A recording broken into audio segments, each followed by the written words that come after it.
আমরা পরিবর্তনের বদলে দেখছি মব সন্ত্রাস দেখছি, আমরা দেখছি হলে হলে এবং বিশ্ববিদ্যালয়ে আবার ছাত্রলীগের মতো কিছু কিছু তৎপরতা। দুঃখের বিষয় হচ্ছে দুটোর কোনোটারই কোনো লক্ষণ এখন পর্যন্ত 1 বছর আমরা পাইনি। আমরা দেখতে পাচ্ছি বিচারের কিছু ঘটনা দেখতে পাচ্ছি, কিন্তু মামলাগুলো এমনভাবে হচ্ছে যে দুটো ত্রুটি আমি বলবো। একটা ত্রুটি হচ্ছে যে যাদের আসলে অপরাধী, বড় অপরাধী, চিহ্নিত অপরাধী, পদ্মা সেতু, মেট্রো রেল এবং এলিভেটেড এক্সপ্রেসওয়ে নির্মাণের গর্বিত অংশীদার বসুন্ধরা সিমেন্ট।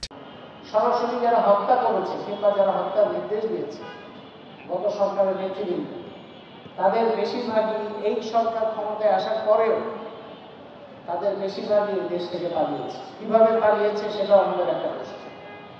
এটা হচ্ছে বিচার প্রক্রিয়া একটা বড় সমস্যা। দ্বিতীয় বড় সমস্যা হচ্ছে মামলা যেগুলো করা হয়েছে সে মামলাগুলো খুব শিথিল, এবং হত্যা মামলায় এত সংখ্যক মানুষকে আসামি করা হয়েছে এবং পাইকারি যেভাবে মামলা করা হয়েছে এই হত্যাকাণ্ডের সাথে কোনো সম্পর্ক নেই এরকম লোকজনেরও নাম সেখানে যোগ করা হয়েছে। অজ্ঞাতনামা বলে যোগ করে তাদের যেভাবে মামলাগুলো সাজানো হয়েছে তাতে তার গ্রহণযোগ্যতাই নষ্ট হয়েছে। আসল অপরাধীরা তাতে বেশ ছাড়া পাচ্ছে।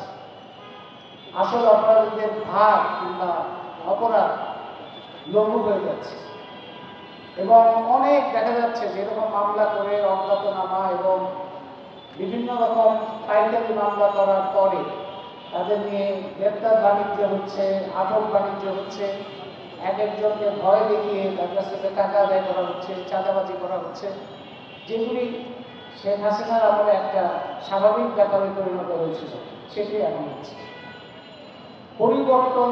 পরিবর্তনের জন্য, একটা বড় ধরনের পরিবর্তনের জন্য এই ছোট ছোট ছেলেরা যাদের সামনে পরীক্ষা, যারা স্কুলে পড়তো বা ইন্টারমিডিয়েটে পড়তো, তারাই দৌড়ে বাড়ি থেকে বেরিয়েছে বাবা মার কথা না শুনে, শুধুমাত্র একটা আকাঙ্ক্ষা যে দেশের একটা পরিবর্তন হয়।